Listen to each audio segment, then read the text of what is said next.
बहुत साल पहले मध्य भारत के एक छोटे गांव में रामू नाम का किसान रहता था। उसकी सबसे बड़ी पूंजी थी उसका बैल मोती। गहरी काली चमड़ी, माथे पर सफेद चांद सा धब्बा और आंखों में चमक लिए मोती उसके लिए सिर्फ जानवर नहीं, परिवार था। रामू का खेत छोटा था, लेकिन उसकी मेहनत और मोती की ताकत से हर साल अच्छा अनाज पैदा होता। गांव में लोग कहते, रामू और मोती की जोड़ी तो जैसे धरती और आसमान। खेतों में सुनहरी यादें। सुबह सुबह रामू हल लेकर निकलता तो मोती हल्की सी घंटी बजाते हुए पीछे चलता। धूप कितनी भी तेज हो, बारिश इतनी भी तेज पड़े, दोनों बिना रुके काम करते। काम खत्म होने पर रामू मोती को खुद अपने हाथों से गुड़ और हरी घास खिलाता।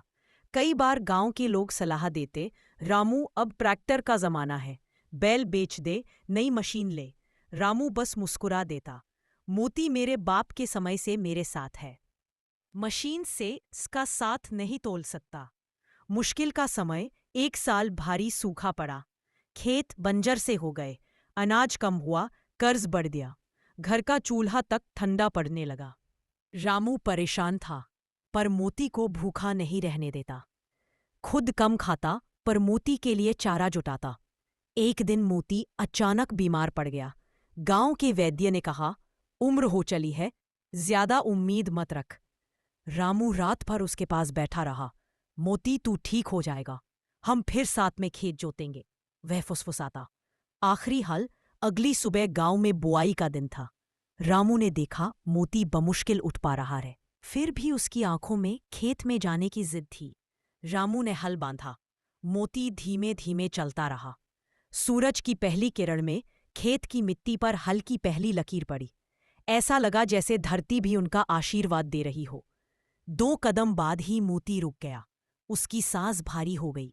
रामू दौड़कर उसके पास गया। मोती ने अपनी बड़ी शांत आंखों से रामू को देखा, मानो कह रहा हो, मेरा काम पूरा हुआ। अगले ही पल मोती जमीन पर ढह गया। रामू का प्रण। रामू ने मोती को खेत के कोने में दफनाया और वहीं एक नीम का पेड़ लगाया।